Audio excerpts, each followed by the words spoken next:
धन्यवाद।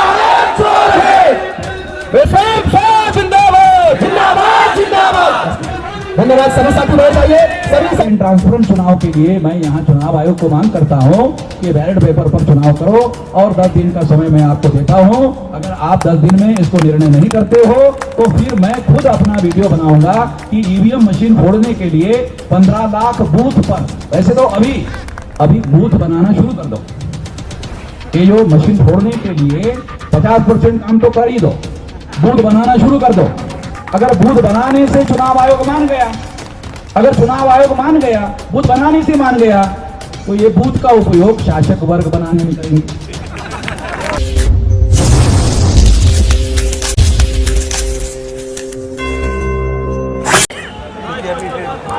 आज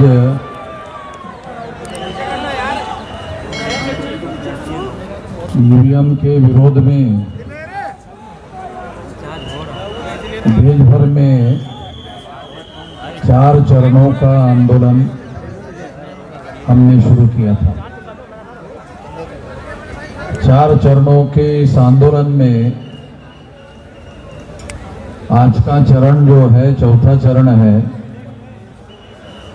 और सारे देश भर से यहाँ पर 32 राज्यों से लोग आए हैं। 32 स्टेट से लोग आए हैं और ईवीएम के विरोध में सारे देश भर में जब हमने इसके बारे में सबसे पहले शुरू किया था,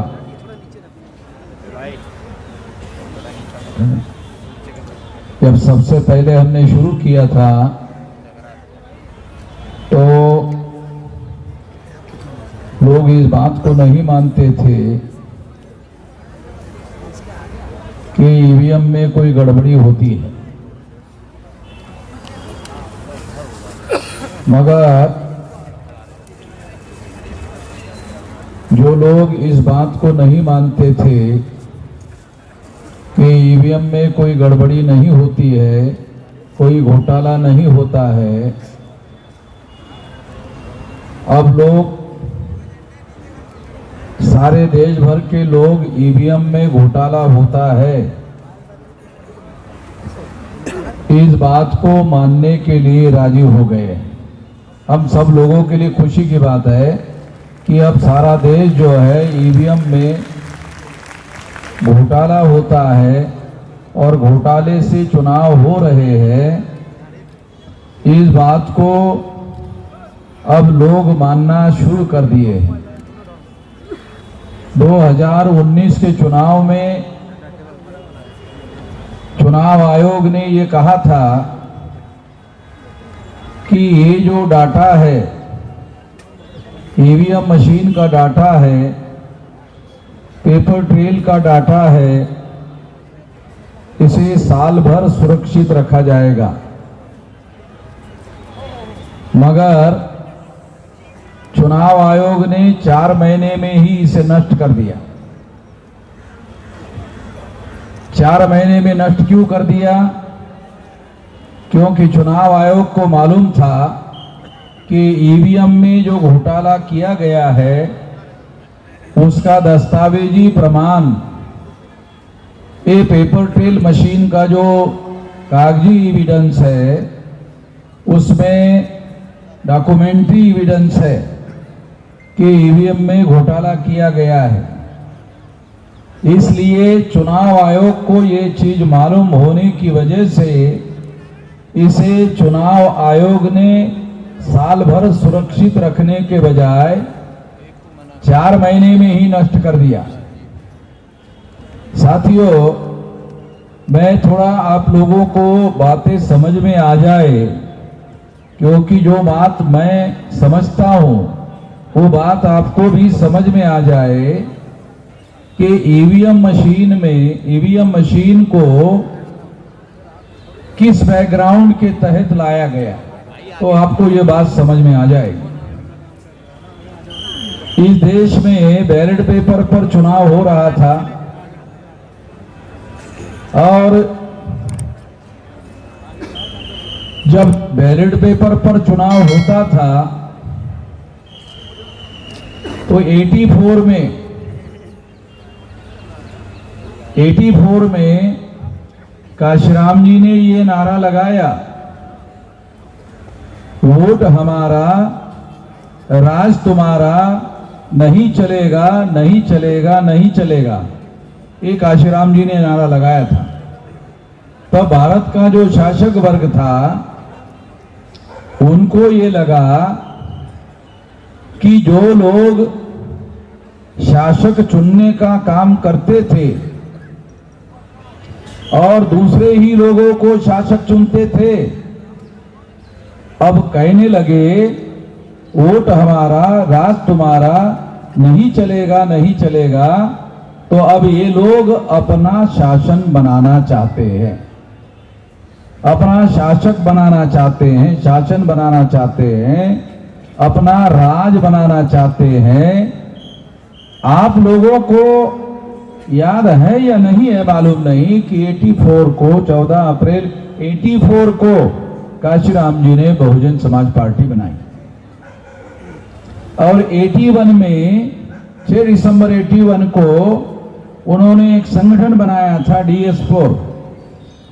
कुछ लोगों को जानकारी होगी, कुछ लोगों को जानकारी नहीं होगी। हम तो इस आंदोलन में शुरू से संघर्ष में शामिल होते रहे। तो DS4 के द्वारा भी चुनाव लड़ा गया था और चुनाव लड़ने की वजह से इस देश के शासक वर्ग में ये मैसेज गया था कि अब ये लोग शासक चुनने का जो काम करते थे, क्योंकि वोट के अधिकार में 2 अधिकार शामिल है। ये समझने की जरूरत है हमारे लोगों को ये बात समझ में नहीं आती है। ये आज भी हमारे लोगों को समझाने की जरूरत है। वोट के अधिकार में 2 अधिकार शामिल है, शासक चुनने का और शासक बनने का। हमारे लोगों को, तमाम लोगों को ये बात अभी भी समझ में नहीं आती ठीक से। वोट के अधिकार में 2 अधिकार शामिल है। एक अधिकार है शासक चुनने का और शासक बनने का। तो हमारे लोगों की औकात 84 तक, हमारे लोगों की जो औकात थी, मूल निवासी बहुजनों की औकात थी कि वो वोट के अधिकार का उपयोग शासक चुनने के लिए करते थे और ये मानते थे कि शासक बनना हमारा काम नहीं है। हमारे लोग ऐसा मानते थे कि शासक बनना हमारा काम नहीं है, इसलिए वो शासक चुनने का ही काम करते थे और दूसरों में से शासक चुनते थे। इसलिए दूसरों में से शासक चुनते थे। तो जब उन्होंने 84 में बहुजन समाज पार्टी काशीराम जी के द्वारा बनाकर देखी और उन्होंने नारा लगाया, वोट हमारा राज तुम्हारा, नहीं चलेगा नहीं चलेगा, तब लोगों को लगा, शासक वर्ग को लगा कि अब ये शासक चुनना नहीं चाहते हैं, शासक बनना चाहते हैं। शासक चुनना नहीं, शासक बनना चाहते हैं। तो ये अभियान काशीराम जी के द्वारा शुरू किया गया था और इस वजह से 84 में जब ये बात सामने आई तो ईवीएम मशीन लाने का काम शुरू हुआ। ये थोड़ा बैकग्राउंड में आप लोगों को समझा रहा हूं कि ईवीएम मशीन अपने आप नहीं आई। ईवीएम आने के पीछे एक बहुत बड़ी वजह यह है कि हमारे लोगों ने इस देश में शासक बनने का अभियान शुरू किया था। अभी शासक चुनने का काम बहुत हो गया, अब हम लोग शासक बनेंगे। ये अभियान जब शुरू किया गया था, इसको रोकने के लिए ईवीएम मशीन लाया गया और उसके बाद में 20 साल तक इसका प्रयोग किया गया। सबसे पहले केरला में ईवीएम मशीन का प्रयोग शुरू हुआ और सारे देश भर में इसका प्रयोग धीरे धीरे इस तरीके से किया गया ताकि इस मशीन को जैसा वो चाहते थे वैसा उसको डेवलप किया जाए। जैसा मशीन वो चाहते थे उस मशीन का जैसा उपयोग करना चाहते थे वैसा उपयोग करने के लिए उनके पास ईवीएम मशीन का तजर्बा होना जरूरी था। इसलिए 84 से लेकर उन्होंने 2004 तक ये प्रयोग किया और 2004 को फिर सारे देश भर में ईवीएम लागू किया। क्योंकि हमारे लोगों को बहुत सारी बातों की जानकारी नहीं होती है, इसलिए ये बात मैं आप लोगों को बता रहा हूं, समझा रहा हूं। ये इस बैकग्राउंड के साथ ईवीएम को समझना है, इस बैकग्राउंड के साथ समझना है। इसलिए ये बैकग्राउंड आपको मैं समझा रहा हूं कि ईवीएम का लाने का जो बैकग्राउंड है वो ये है कि जब लोग जागकर अपने अधिकार का उपयोग करते हुए शासक बनने का जब लोगों ने अभियान शुरू किया तब उसको रोकने के लिए ईवीएम लाया गया। तो 2004 में ईवीएम का उपयोग करके कांग्रेस की सरकार बनी। ये सोचना गलत है कि केवल बीजेपी के लोग ईवीएम का इस्तेमाल कर रहे हैं, केवल बीजेपी के लोग ही ईवीएम का उपयोग करके शासक बन रहे हैं। ये बात सही नहीं है, इस तरह से सोचना सही नहीं है।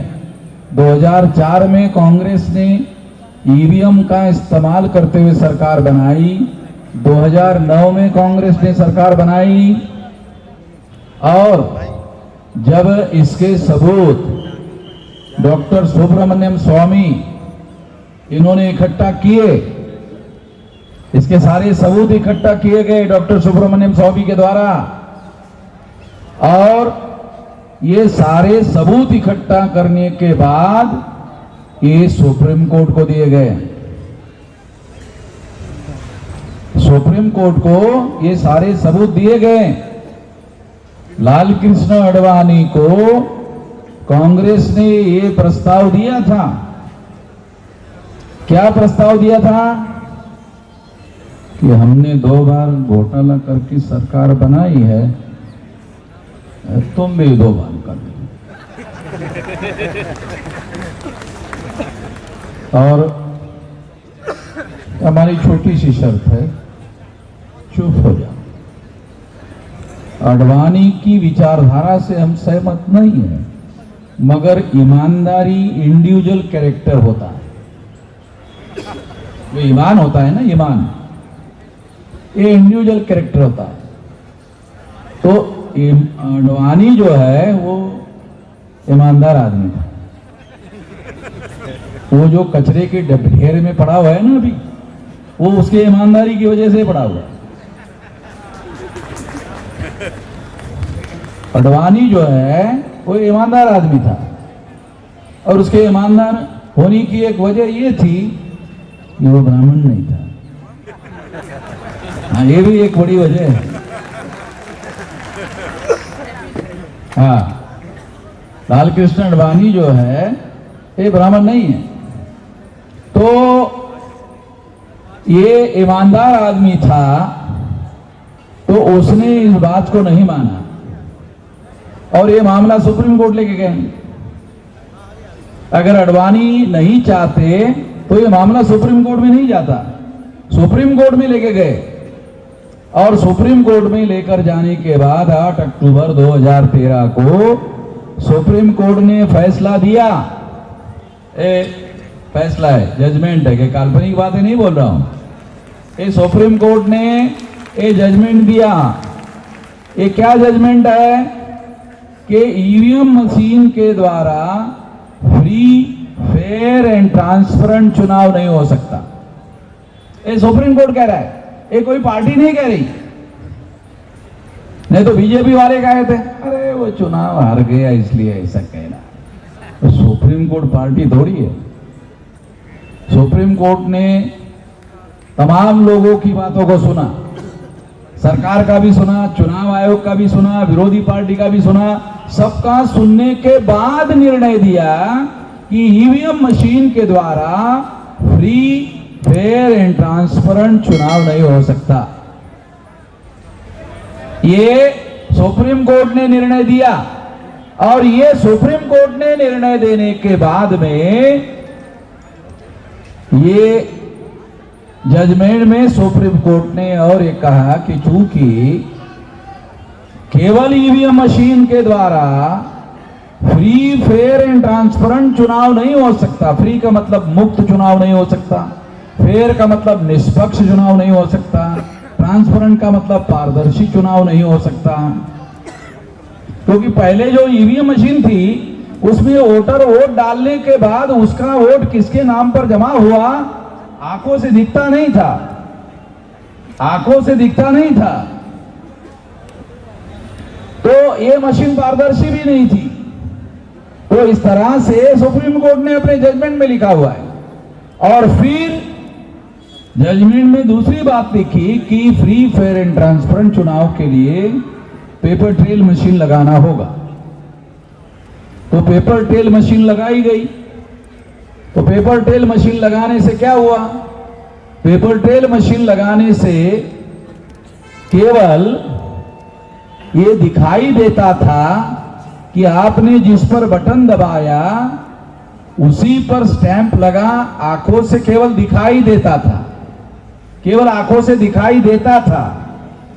और दिखाई देने के बाद कागज का टुकड़ा कटकर बैलेट बॉक्स में गिरता था, मगर गिनती जिस ईवीएम में घोटाला होता है उसी ईवीएम की गिनती होती थी। यानी घोटाला सुप्रीम कोर्ट का निर्णय लगने के बाद भी बदस्तूर जारी रहा। क्यों?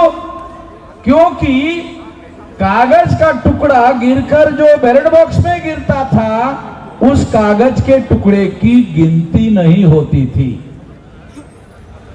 ईवीएम मशीन में जो टेक्नोलॉजी है, टेक्नोलॉजी क्या कर सकती है कि यान चांद पर गया, चांद पर जाने के बाद पता चला बॉम्बे के इंजीनियरों को कि कुछ यान में गड़बड़ी हो गई।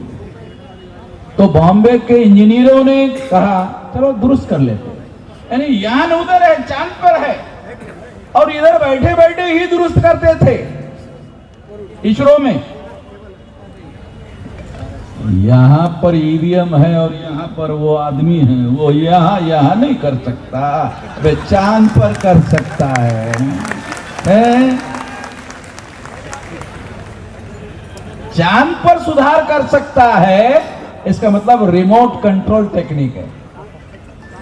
टेक्नोलॉजी थोड़ी बहुत जानने वाले जो लोग हैं उनको मालूम, रिमोट कंट्रोल टेक्निक है। रिमोट से उसको चलाते थे और अपने हिसाब से उसका उपयोग करते थे। तो यहां के यहां क्यों नहीं किया जा सकता? तो ईवीएम मशीन में पेपर ट्रेल मशीन लगाया गया, मगर पेपर ट्रेल का जो कागज का टुकड़ा है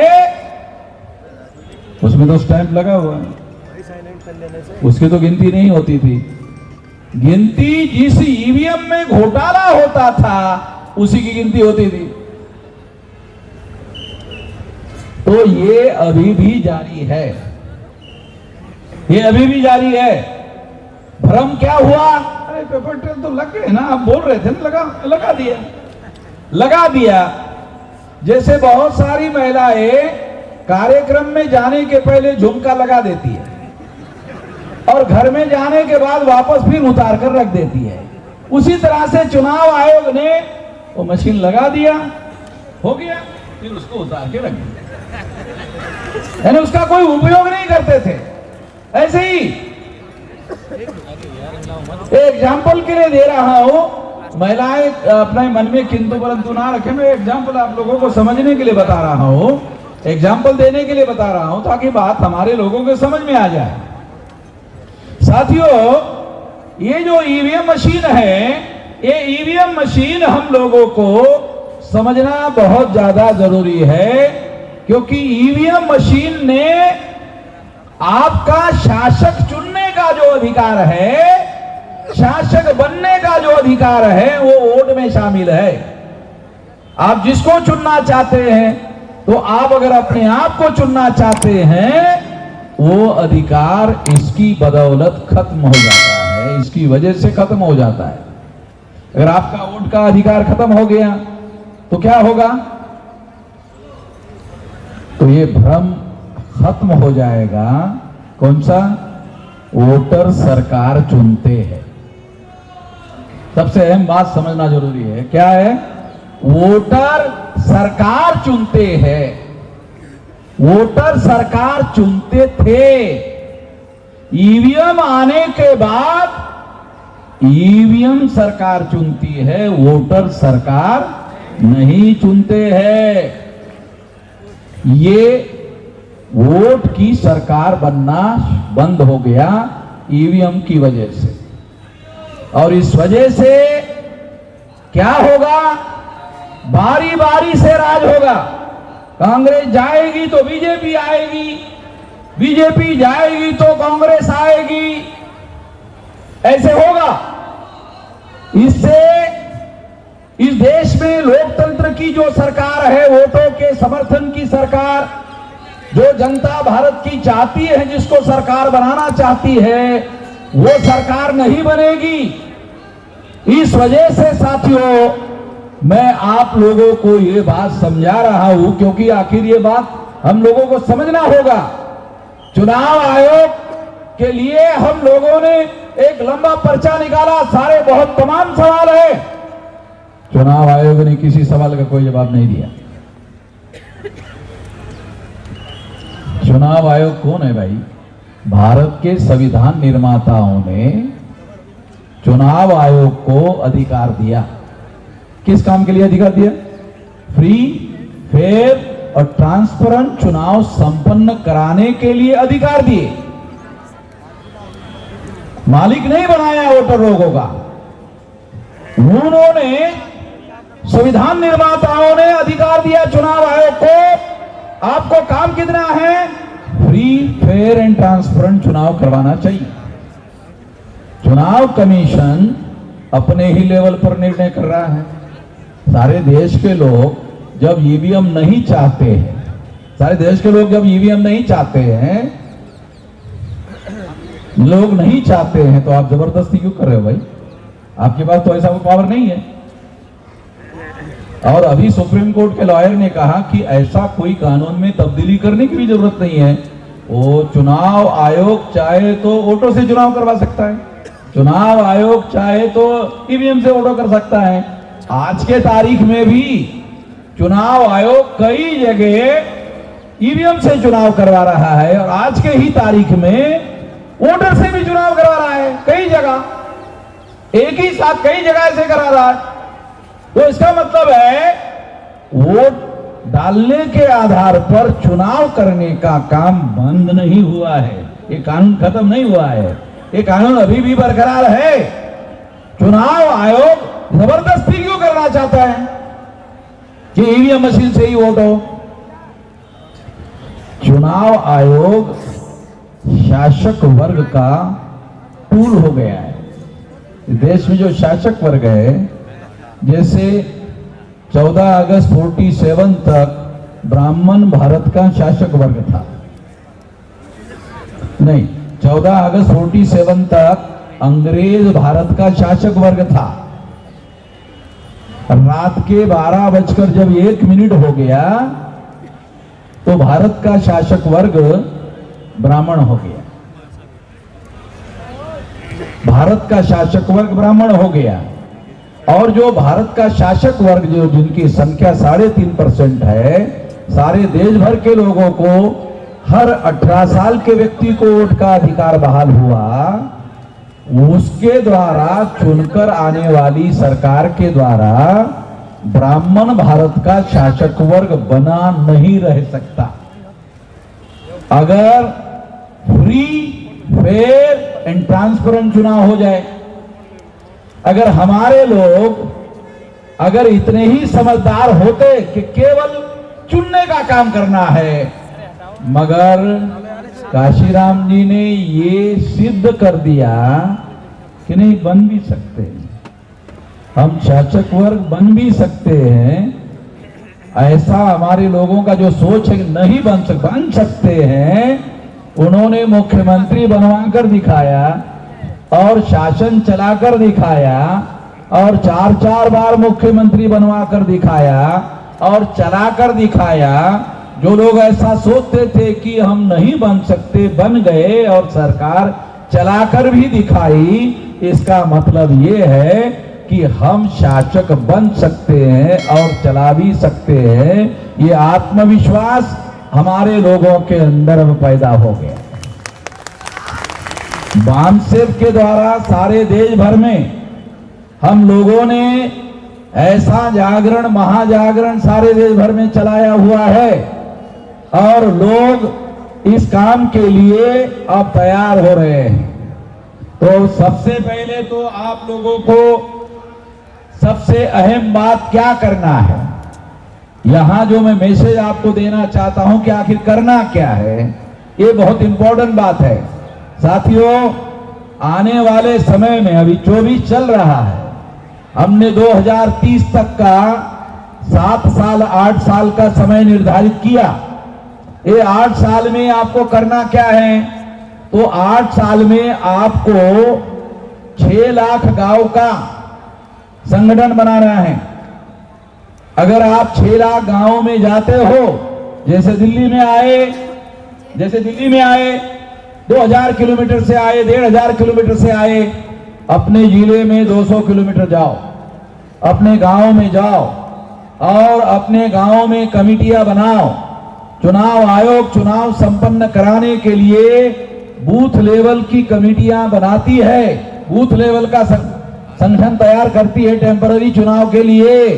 वहां 1000 वोटर होते हैं एक बूथ में, तो हमको बूथ लेवल का संगठन खड़ा करना है।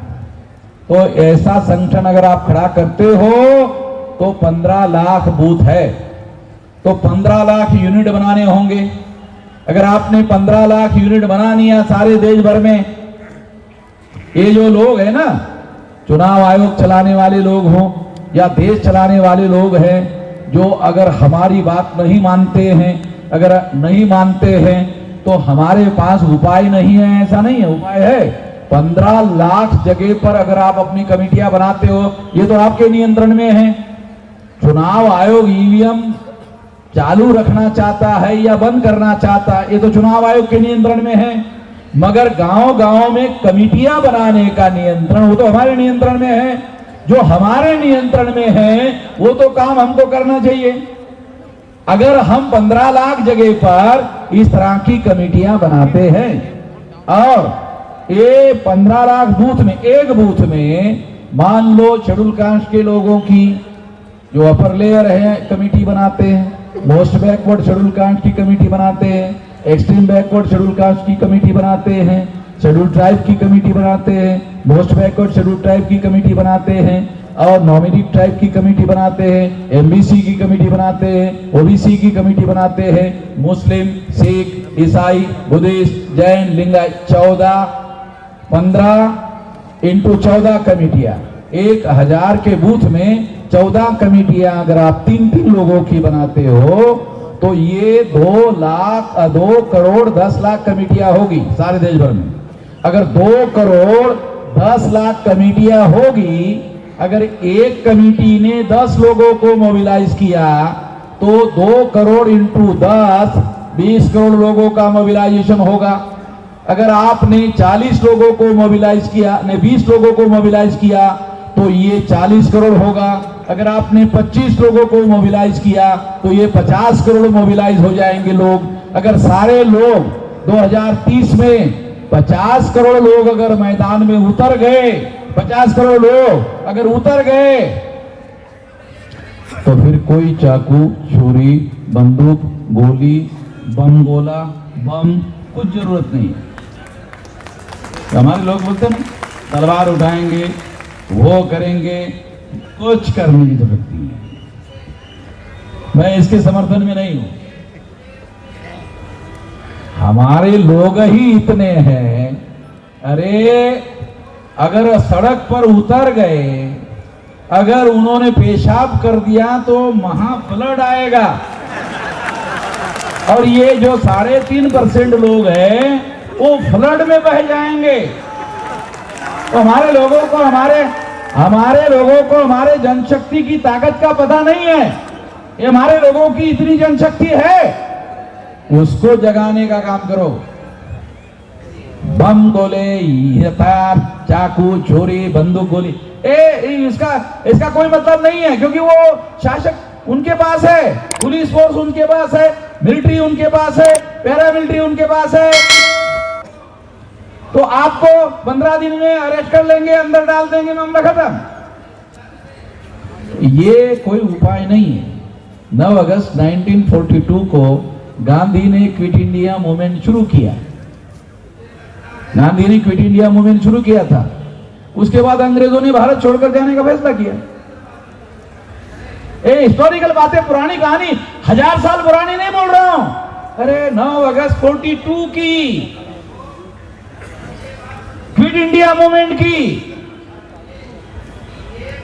गांधी ने ऐसा किया था। अगर हम लोग इतना बड़ा आंदोलन खड़ा करते हैं, क्योंकि हमको हमारे नियंत्रण में काम है, जो काम हमारे नियंत्रण में है वो करो। जो चुनाव आयोग के नियंत्रण में है, चुनाव आयोग करता है, नहीं करता है, कहां जाएगा? भाग जाएगा क्या? देखो, अगर 10 साल के बाद अगर हम लोग काबिज हो गए तो 10 साल के बाद चुनाव कमिश्नर को फांसी की सजा देंगे। आपको कानून की ताकत पता नहीं है, आप लोगों को कानून की ताकत पता नहीं है।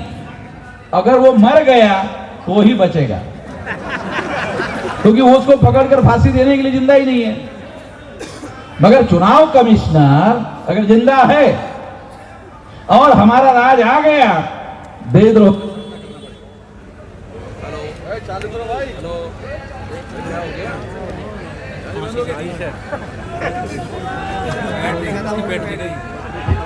हेलो, हाँ, तो अगर वो मर गया तो ही बचेगा। अगर रिटायर्ड हो गया और पेंशन खा रहा है, पेंशन ही खाता रहेगा, तो वो 10 साल 20 साल के बाद भी देशद्रोह का मुकदमा फेस करना पड़ेगा उसको। ये देशद्रोह का काम है।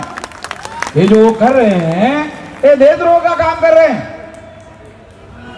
वो बख्शेंगे नहीं, वो जाएंगे नहीं। कहां जाएंगे, कहां भागेंगे? भारत के बाहर, हाँ, एक रास्ता ये है, भारत के बाहर। मगर हमारी, अगर मान लो अमेरिका में गए तो हम अमेरिका के साथ एग्रीमेंट करेंगे कि ये लोगों को भारत भेजो। अरे भाई, जो शासन करने का हुनर है ना, तो ये उसके बाद सारी चीजें कर सकते हैं, हर चीज कर सकते हैं। तो दुनिया में आप जाओगे कहां? अमेरिका बोलेगा इसको क्यों भेजना, हमारे देश में अपराध किया, अब अपराधी को संरक्षण क्यों दे? बात तो सही है, मानना पड़ेगा उसको। फिर अपराधी को नहीं दे सकते हम संरक्षण, वो अपराधी बोले हाँ ठीक है, ले गए। तो इस तरह से मैं आपको ये बताना चाहता हूं कि आने वाले समय में हम लोगों को ये बहुत बड़ा राष्ट्रीय स्तर का आने वाले समय में आंदोलन खड़ा करने के लिए एक बड़ा इशू है। देखो, आंदोलन खड़ा करने के लिए इशू भी तो चाहिए ना, है? आंदोलन खड़ा करने के लिए इशू चाहिए कि नहीं? अब उन्होंने दे दिया। मैं, आपका सोचने का तरीका अलग है, मेरा सोचने का तरीका क्या है मालूम है? इस मामले को सॉल्व ना करे तो ही ठीक है।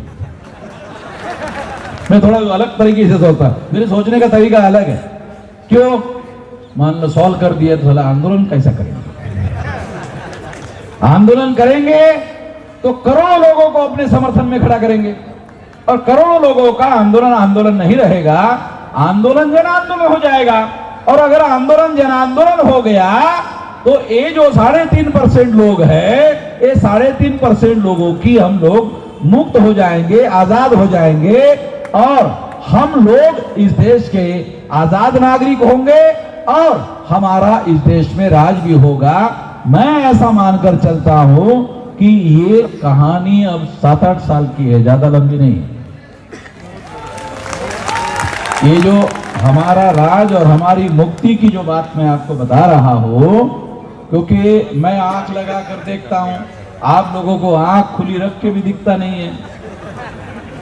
क्यों? क्योंकि मैं तो दूरदृष्टि से देखता हूं और डेली सारे देश को और सारे समाज को और लोगों को जगाने के काम में लगा हुआ हूं, तो मैं उस हिसाब से सोचता हूं। केवल कुछ बातें आप लोगों को कहना चाहता हूं और कुछ कहकर अपनी बात समाप्त करना चाहता हूं। देखो, अरे सुनो, हाँ सुनो सुनो सुनो सुनो सुनो कुछ। हाँ, वो अभी 20 साल की लड़की है, बोलते कि 8 साल नहीं देखना चाहते, और मैं 67 साल का हूँ तो भी देखना चाहता हूँ। तो जल्दबाजी में हमारे लोग मुंह के बल गिर जाते हैं और दांत गिरा देते हैं। जल्दबाजी में कोई बड़े फैसले थोड़ी होते हैं, जल्दबाजी में फैसले नहीं होते हैं। कोई भी लड़ाई तैयारी करने के आधार पर जीती जाती है।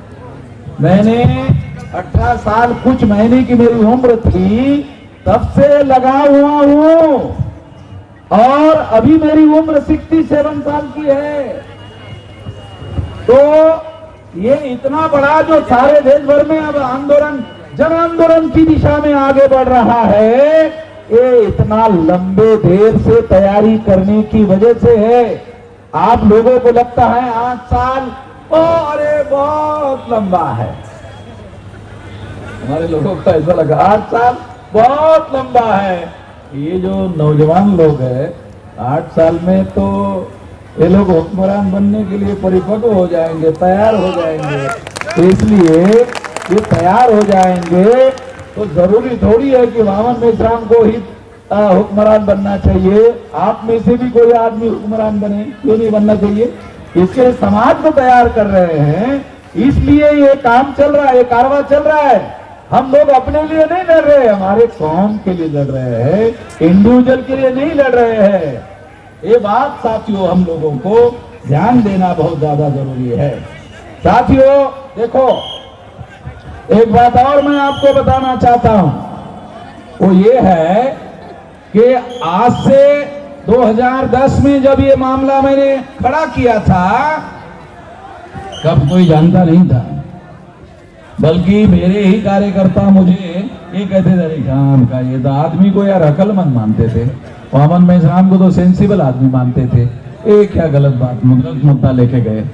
तो इतनी समझदारी और इतनी अक्ल जो है, इतना आसान काम तो है नहीं कि सभी के पास हो जाए। हाँ, अगर सभी के पास हो जाए तो फिर वामन मेश्राम राष्ट्रीय अध्यक्ष कैसे बनेगा? वामन मेश्राम राष्ट्रीय अध्यक्ष नहीं बनेगा ना। तो फिर उसके लिए ये समझदारी होना बहुत जरूरी है, ये जानकारी होना बहुत जरूरी है।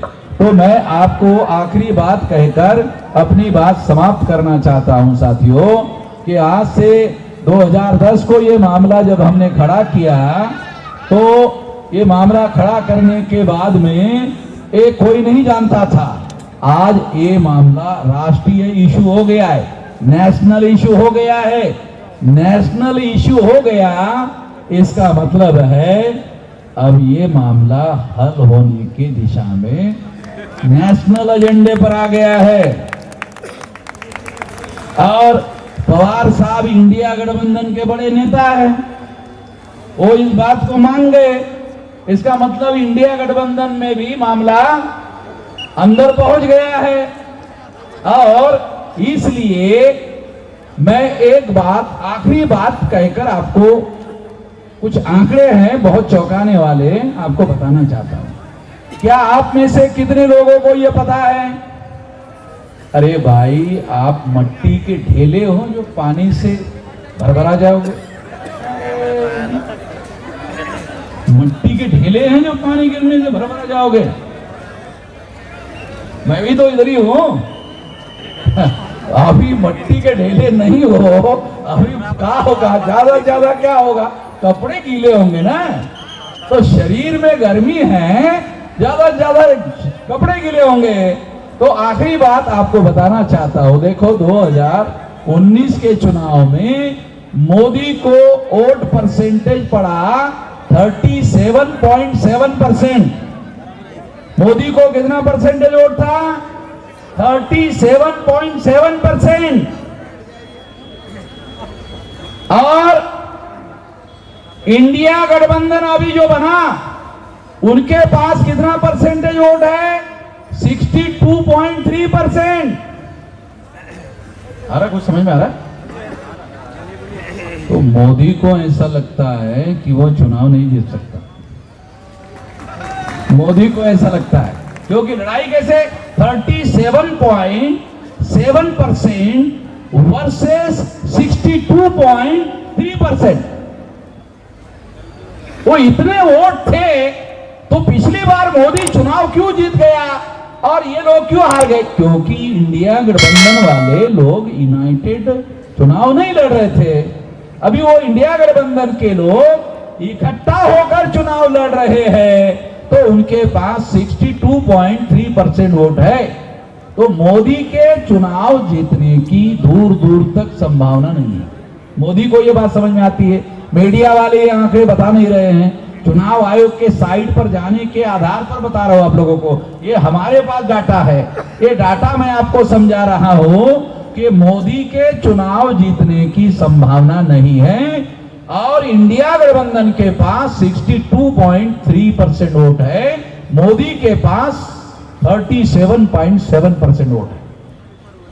और 10 साल का सरकार चलाने के बाद कुछ लोग उसके समर्थक विरोध में भी हो गए, कुछ विरोध में भी हो गए हैं, इसलिए राम मंदिर बनाने की बातें करने लग गए। सरकार का काम तो नहीं मंदिर बनाना, मगर मंदिर बनाने की बात जो मोदी कर रहा है, तो उसका कारण यह है कि उसको लगता है कि मैं चुनाव शायद नहीं जीत सकता, इसलिए मंदिर बनाने के झंझट में पड़ा हुआ है। तो इस वजह से ये आखिरी बात मैं आपको समझा रहा हूं, आने वाले समय में ये जो चुनाव है इंडिया गठबंधन वर्सेस इंडिया गठबंधन, तो इसमें बदलाव हो सकता है। इस बदलाव को रोकने का काम ईवीएम के द्वारा हो सकता है। इस बदलाव को रोकने का काम ईवीएम के द्वारा हो सकता है।